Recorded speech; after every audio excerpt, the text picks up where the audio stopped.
Hello दोस्तों, मैं हूं आपका दोस्त मोटिवेशनल विशाल।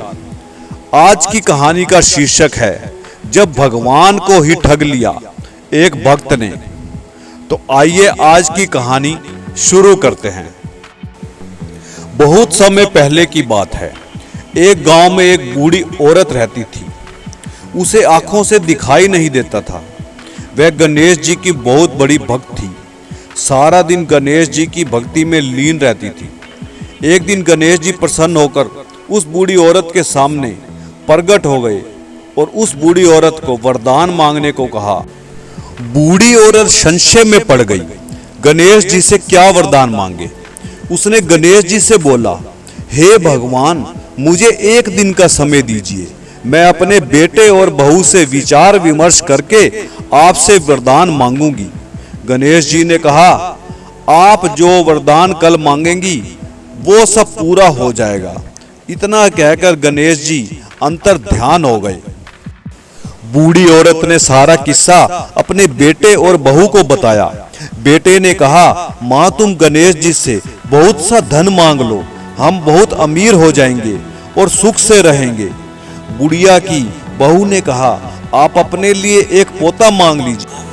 बहुत वर्षों से हमने औलाद का सुख नहीं देखा। बुढ़िया सोचने लगी, इन दोनों को तो अपनी ही पड़ी है, मैं किसी और से सलाह लेती हूँ। वो अपने पड़ोस की औरत के पास जाकर उसको सारा किस्सा बताती है तो वो औरत सलाह देती है, तुम भगवान से अपने लिए आंखें मांग लो। बुढ़िया को कुछ समझ नहीं आता वरदान में क्या मांगे। अगले दिन गणेश जी फिर से प्रकट हो जाते हैं और बोलते हैं, माई अपना वरदान मांगो। बुढ़िया कहती है, हे भगवान, मैं अपने पोते को सोने के गिलास में दूध पीते हुए देखना चाहती हूँ। गणेश जी हंसने लगते हैं, बोलते हैं, माई तुमने तो हमें ठग लिया। मैंने तुम्हें एक वरदान मांगने के लिए बोला था, परंतु तुमने तो एक वरदान में ही सब कुछ मांग लिया। तुमने अपने लिए लंबी उम्र और आंखें दोनों मांग ली, परिवार के लिए धन व अपने लिए पोता भी मांग लिया। पोता होगा, ढेर सारा पैसा होगा, तो ही तो वह सोने के गिलास में दूध पिएगा।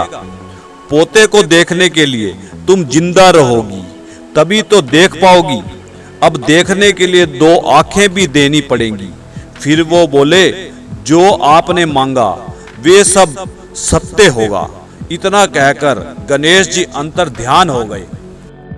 कहानी अच्छी लगी हो तो वीडियो को लाइक कर देना और चैनल को सब्सक्राइब कर देना।